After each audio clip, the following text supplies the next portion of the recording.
Hi, my name is Roberta Perry, president of Roberta Perry and Associates. I'm also the co-founder of Invitation to Tomorrow Today Showcase. Our mission is to present market-ready products, services, and solutions for today's challenges.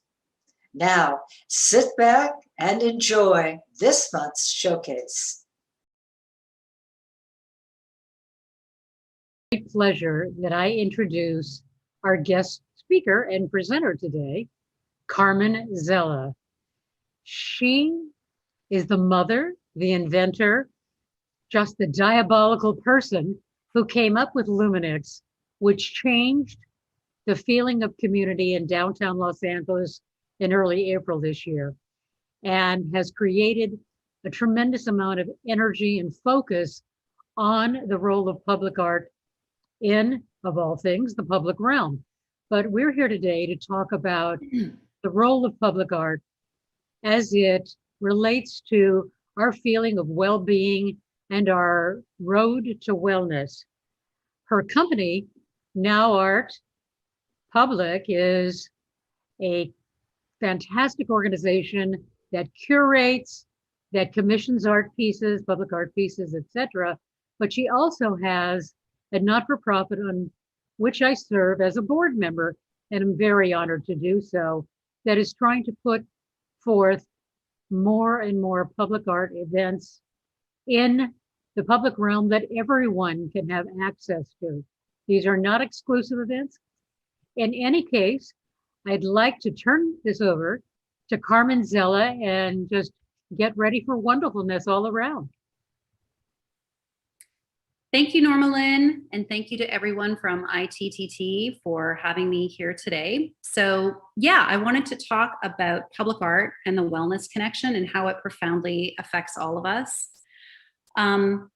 Just a little bit about myself, because I love to talk about myself, no kidding. I just wanted to start off with what launched my career path and my crusade for public art, and sort of discuss a little bit of the impetus behind that. So I come from Montreal in Canada, and I took an interdisciplinary studies program at Concordia University. And the intersection of interdisciplinary studies as it responds to art was really intriguing to me. And it crossed over into the public art realm.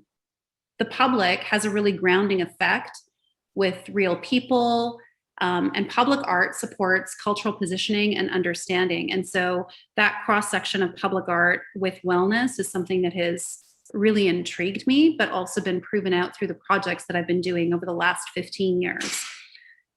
In my consideration, the future of public art has yet to be written, because through public art, we're able to see public, private, and civic sectors really coming together to be able to support people's well-being. And that is coming across more and more as we see public art really taking a stage in our urban environment and in our cities.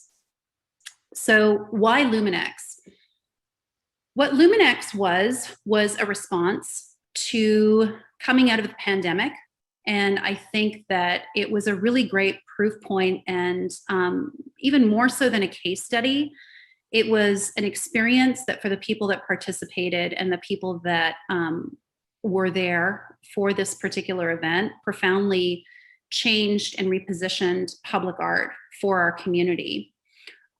What we did was a response to the pandemic, but what it was an outdoor walkable site-specific exhibition showcasing 6 internationally acclaimed local artists across 6 architecturally distinct walls in downtown Los Angeles.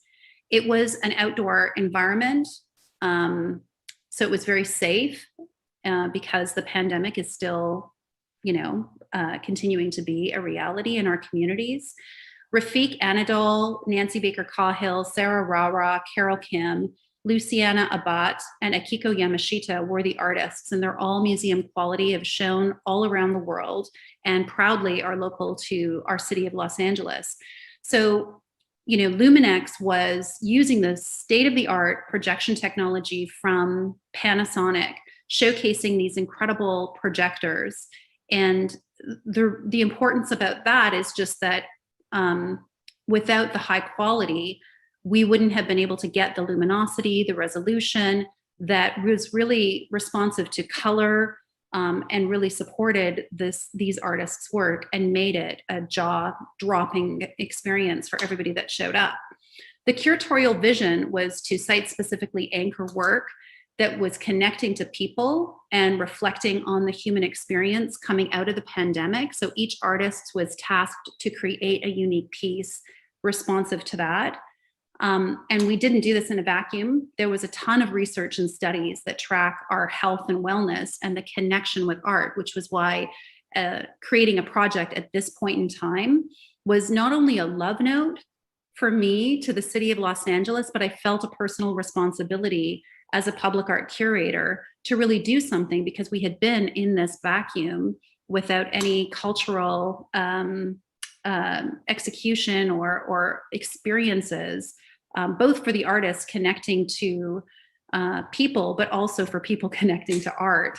And art really positions us by triggering our emotions and our concepts.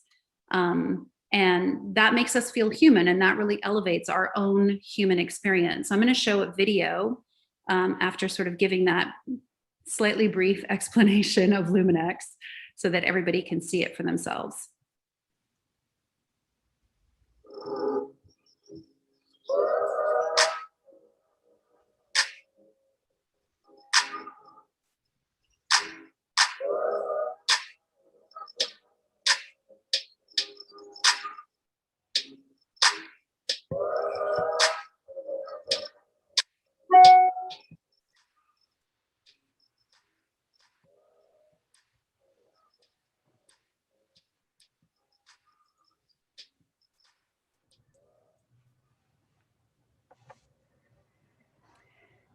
People were so desperate to see art that they came from hours away.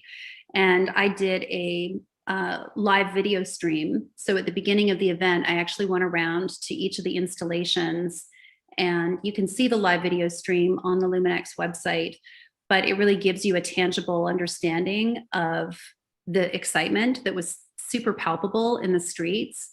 And the people that I was talking to who had come to the event, it was just phenomenal to me to see how far they had come to experience this, but also the level of excitement that, you know, one of the artists equated it to being at a rock concert.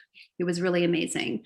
So, you know, the numbers are really important here, but, you know, it's also very important to sort of talk about health and wellness in relation to public art and look at some of the studies that have happened about this. So UC Berkeley conducted a study, and they were looking at the pro-inflammatory cytokines, which are, you know, the pro-inflammatory cytokines lead directly to, you know, horrible diseases like cancer, et cetera. But through artistic expressions, they get reduced. The Journal of Holistic Healthcare, you know, did a study about public art showing definitively how it reduces stress.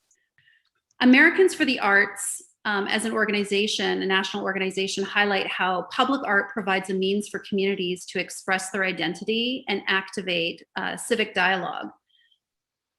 And the Los Angeles Department of Mental Health, they created an entire project in the city of Los Angeles called We Rise, which is a month-long experience centered on collective well-being, hope, and recovery through public art. So these are just some, you know, and there's, can you hear her in the background? Okay. Working from home. Okay. Okay, can you hear that still? Okay, so I'm just going to do the We Rise one more time. Do you want me to start off at the top with Americans for the Arts?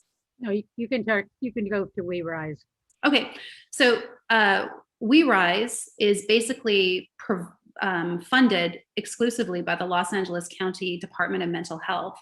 And through the city of Los Angeles, it's a series of installations and exhibitions, a month-long experience centered on collective well-being, hope, and recovery, because for them, they see that such a direct synergy between mental health and the experience of art. So in relation to Luminex, I think that the numbers are very important here, because, you know, in terms of a case study and looking at these numbers, especially coming out of the pandemic, it was pretty astounding how many people were responsive to this particular project and event. And especially because we were coming out of a vacuum where there hadn't been any art for a very long time. So we had 15,000 attendees that were on site, and 13,200 people were using the self-guided tour and the interactive map. 400 people joined the live stream internationally, and there was over 80,000 people who have since, and it's continuing to grow, accessed the Luminex website. Also, too, to talk a little bit about press, we got a lot of coverage, both from local and national papers, because it was really picked up, and it was, you know, these kinds of art experiences don't happen in a vacuum, and it was both the community, the press, the media, and organizations and sponsors that came together collectively to really create the opportunity and the experience that was Luminex. Well, there was also broadcast television showed up as well. Yeah, absolutely. There was broadcast TV that showed up as well. It was really phenomenal how the media was, you know, really responsive to this. And this was right when all of the museums started opening as well. But, you know, the gem about public art is not only that it's accessible and tangible, but that it's equitable. And I think in terms of, you know, who attended this event, it was open for all people. This was a free public art experience, transforming our urban environment into an expression of art that each of the artists, as I'll explain in a little bit, really positioned their projects to connect to people in different ways. So this slide is just talking a little bit about how the project was created. Each installation was an opportunity to reflect and reveal the artist's emotions and connect with people. And we saw that happen, but there's a lot of behind the scenes that makes an experience that seems so seamless happen. You know, one consideration was making sure that people had a self-guided experience so that they could pace themselves. And I think that that's really important when we're talking about wellness and well-being, that each person has the ability to go at their different pace and stay at an artwork and experience and absorb an artwork if it's really speaking to them, and have that flexibility to have, you know, to be able to stay there for a long period of time. Some of the artists responded that people were actually laying down in front of their art pieces because they really wanted to process their work in a very deep level. So on the top left, we can see a little bit of the schematic of where the projectors were positioned in accordance to the wall. And then we have the QR code, which was the experience. Then we also see the map. Another really important component of the map is that it was all walkable. So, you know, this particular project, you know, you could move from location to location, but none of the locations were extremely far from each other. They were quite close in terms of proximity, so that someone could actually go from one position all through the rest of the exhibition, conceivably in 45 minutes, although they wouldn't be spending a lot of time at each exhibition if they did it like that. So I'm going to talk a little bit about the artist's work, because this is really the anchor of any public art project, is the artists. Okay. The Winds of Los Angeles by Rafiq Anadol was an incredible project. And it was incredible because this artist purposely approaches his artwork and the development of his artwork with the intention of making data visible, but also the intention of creating a meditative state and pulling the viewers into the work. In this particular piece, the wall itself was 200 feet by 70 feet, and it would not have been possible without you can see, this is an actual image from the show, that the high resolution quality of the projectors was extremely paramount, both for the importance of this artist, but the importance of the viewers being able to get the right response from the work. The color hues that were selected by the artist were very intentional. And so, you know, we can't really create or match the quality of the artists and the quality of the projection without the support of the right technology to ensure that the art and healing aspect comes across.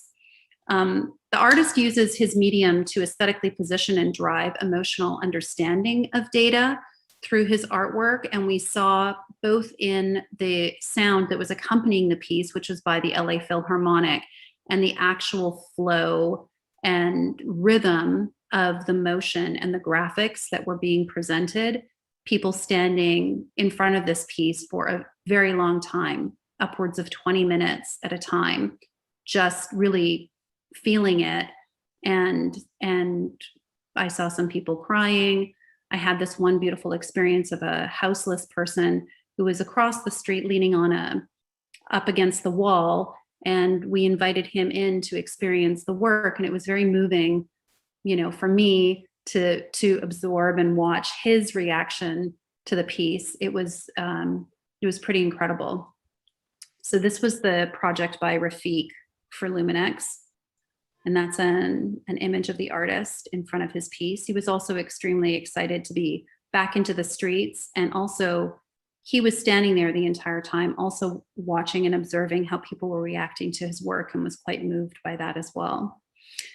Hollow Point 101 by Nancy Baker Cahill was really, you know, each of the artists were tasked, like I said, with the curatorial request to create artwork that was responsive to their time during the pandemic and coming out of the pandemic. And her project, Hollow Point 101, really spoke to a dystopian portal. So she created this piece in VR, in a VR landscape. It's a VR drawing.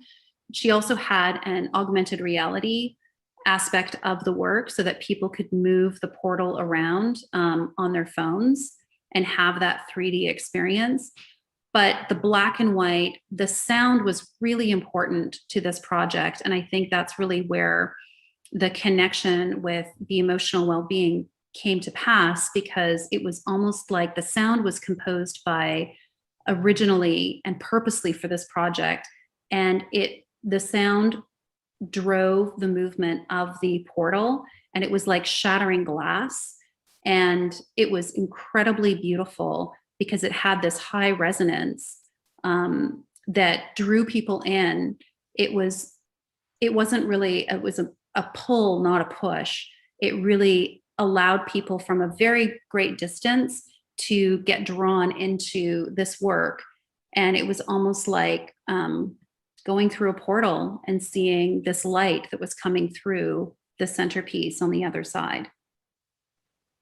And this is an image of the augmented reality aspect.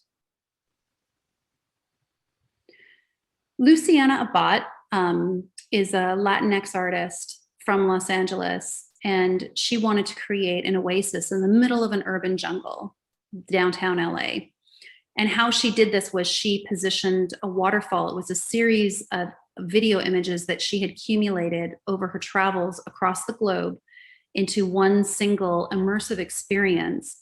And the site specificity of this project really, really made it work, both for the viewers and also, as you can see on these images, quite arresting, because the two buildings acted as though it was like a canyon that the waterfall, for people that are living in Southern California and experience these canyon desert landscapes, the water ran through.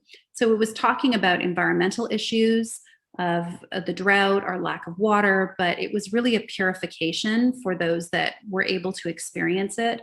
And the artist had the most amazing opportunity to see how people were responding and reacting to her work up front. So as you can see, people could stand actually underneath the waterfall. The sound component supported this reconfiguration of the environment as a downtown oasis. And, you know, people were inside of that waterfall and joyfully just hanging out there and dancing, and it was completely amazing.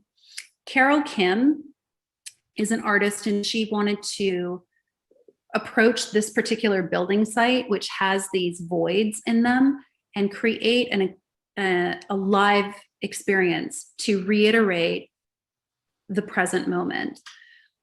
She's a Korean American artist, and she really wanted to have people engage the project. So there was a component of it where the audience was actually writing on a pad, and she was doing a live edit and creating layers that were visually on top of a live camera feed, which you can see in this particular image. There's a chair. There was Buto dancers. So all of her project and her approach to this particular piece and project was reiterating the live present moment that people were in. So she had live musicians, live dancers, live camera, and audience interaction with writing on top of it, which created all of these overlays. The ability to interact, engage, and be immersed in the present moment really created a dynamic element that was unique to this piece and this artist's approach. Forest Perception by Akiko Yamashita was a multi-channel work where on one side of the building, we saw the forest canopy, and on the other side, we saw the root system of the trees. The beauty about this particular project was that curatorially, the artist, who is Japanese American, was speaking about the need in an ecosystem and a forest landscape and its reliance on biodiversity and microbes in order to have a healthy forest canopy. And so she was equating that to our urban jungle, our connection with each other, which was highlighted through the coronavirus experience in terms of our interconnectedness as human beings, and this root system that she was speaking to in terms of the tree canopy. There's also a connection with nature and how healing nature can be. And people were just, I think that the healing experience equated with nature is one that, is almost irrefutable. And so she was approaching the project from that angle. This is the other side. Sarah Rara's work was also multi-channel, and she was using a cat's cradle and showing the connectedness that was highlighted by the pandemic, physically, virtually, a universal experience. And this particular piece was really reliant on words. So she almost whispered into people's ears this beautiful prose poetry piece that she had created that accompanied the visual work. And she talked very personally about her experience as a person living through this particular pandemic and isolated from friends and family. She was actually away from Los Angeles and got, in a remote area. So it was really incredible to be able to experience the work and see how the artist approached the healing aspect through words, sound, and voice. And this is the other side. So I would be remiss if I didn't talk about the future of art and technology in terms of a healing experience.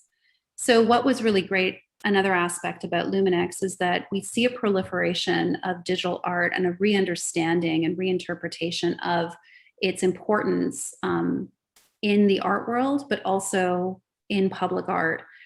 And so for me, approaching a healing project, public art project on the scale of Luminex, it was really important to approach it with digital art, not only because I feel like technology is going to move us forward, but it's also, largely a driver for art that really resonates in terms of healing and wellness, because it's got the quality in terms of resolution and color, as well as motion, as well as sound.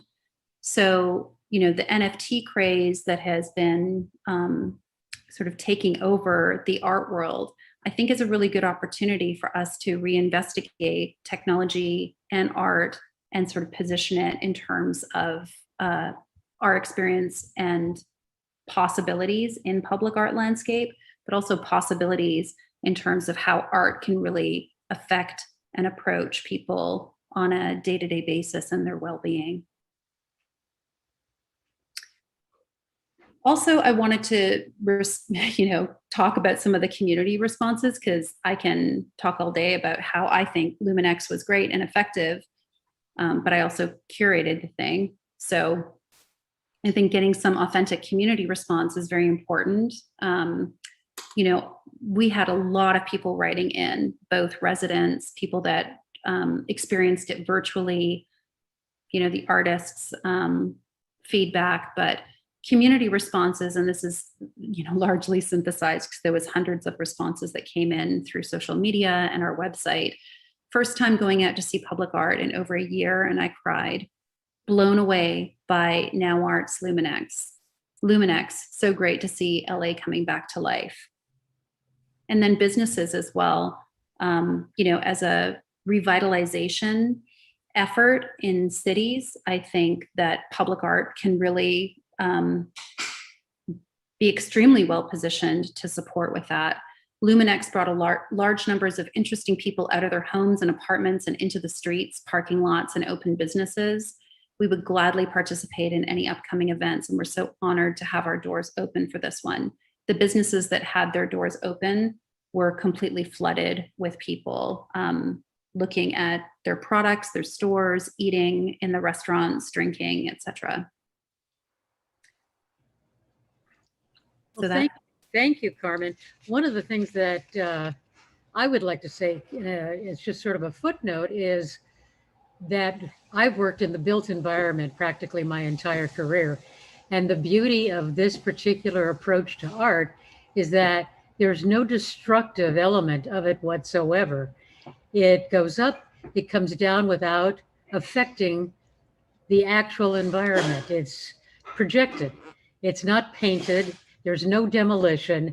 The word destruction or undoing doesn't have any place in it. The other thing is the repeatability of it, which is you can change your messaging at the drop of a hat if you've got the content to do it in. And finally, the thing that I, of course, have said so many times to people is you could take your dog to Luminex, but you can't take your dog to a gallery. So there was a familial, comforting, communal, it just was people hanging and not feeling like they were with a bunch of stiffs. They were with people just experiencing life and being outside. It was joyous. I mean, absolutely jubilant to be out there with these people. And we all have our stories, but we won't go on and on. We could go on for days, weeks, maybe, but let's get to some questions, which we have some for Carmen. We're curious, what was the criteria that you set forth for the artist selection? Yeah, that's a great question. So, as a public art curator, I always feel that it's important to do an open call. So we did an open call, and we also had a curated list of, artists that we were really hoping to reach with this project. And, with the open call, we had a few artists in our final lineup that came through that. But really, our qualification was that they would be local to Los Angeles, so that they would be able to respond and understand the community from, an intimate level, but also that they were high quality. And by that, I mean, they don't necessarily need to have been shown in a museum, or I'm not talking about an academic high quality, but they really presented work that would be able to be open enough to be able to connect with a diverse crowd of people. Also, too, some of the artists had public art experience, and some of them didn't have as much public art experience. but their portfolio of work really showed that they would have an understanding and an aptitude to be able to approach a large scale project like this. And, with our sponsors and our partners, which were all, very high-end partners and sponsors, and be able to execute properly. It was apparent as you went from location to location that each of the artists understand narratives. They understand storytelling. And even Rafiq, who does do the digital thing, you could get a sense of a story evolving out of these pixels that were folding into one another. And it was palpable. My next question is, I understand that there are some other cities now that have heard about Luminex and want a piece of you. Is that true? And if so, how is Luminex going to morph or change for different locations? Yeah, so thanks for that question. I mean, we've got a really exciting lineup of cities. I think that, other civic organizations are looking at what Luminex did and proved out in terms of both, creating and activating, revitalizing, but also expressing the local artist and cultural sentiments of the people. And so I think that as Luminex repositions itself in different cities, it needs to curatorially be looked at through the lens and the cultures and the communities that inhabit those cities. And to, we're no longer in the same moment in time. That moment in time always shifts.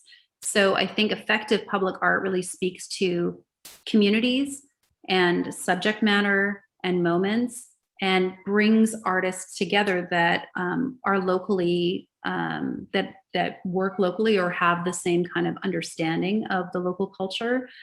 And I think it's really important for those artists to represent the cross sections of those communities. So in Luminex, the majority of the artists, were coming from diverse backgrounds culturally, gender, diverse genders. So I think that mix needs to really, that mix that we see in communities that makes those communities authentic needs to be represented both in the artist lineup as well, because everyone approaches with different lenses. They approach projects with different, and we want to be able to have, all of the public be able to take something away from each of the pieces. So I think the diversity in terms of the lineup that we saw at Luminex, both in the approach to the artwork itself, but also the subject matter, was really effective. And I would want to see that translated to different cities' experiences as well.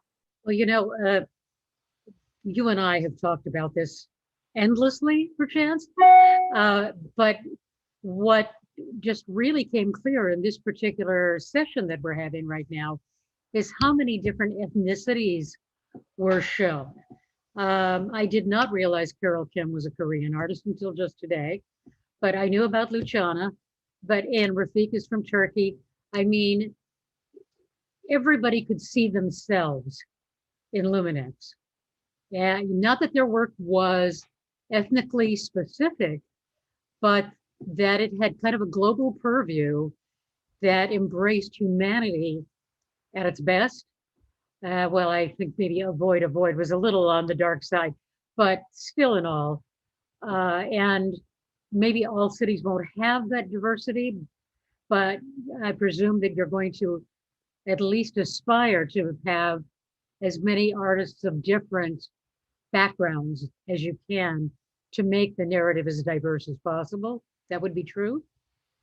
Oh, Yeah. absolutely. And I think, some of the cities that are excited to position Luminex in their, upcoming cultural event, future, I think those cities, for me as a curator, are going to be extremely exciting to dive into, because America is a cornucopia of opportunity, voices, and cultures. And so, cities like New Orleans, San Diego, they're all going to have different positions and the moment in time and where those cities are at could be, speaking to environmental issues, cultural issues, social issues. That are locationally specific. Correct. That are geographically different. Yeah.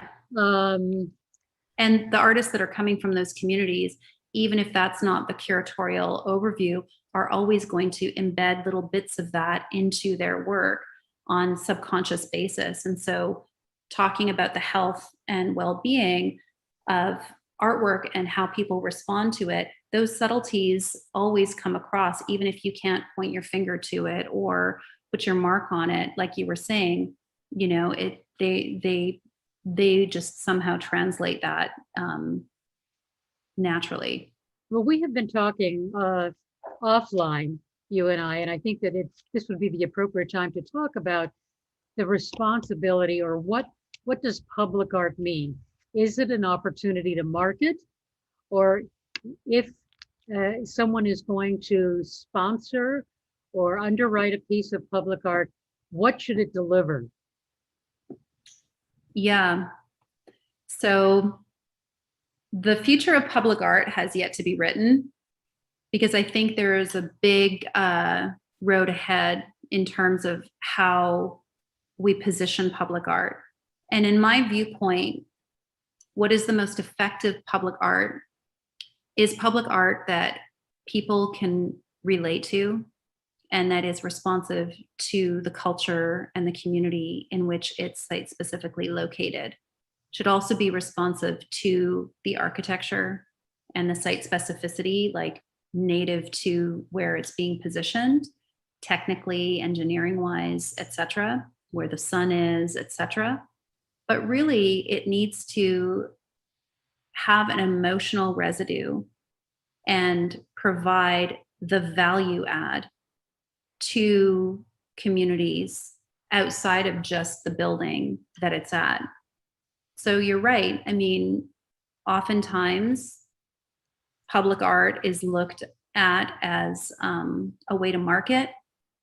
And I think that is something that should just, come as an add-on, but it shouldn't be the driving force. I think that's well put. Somebody seeing this video, if they want to get in contact with you to talk either about Illuminex or other public art opportunities, what's the best way to get in touch with you?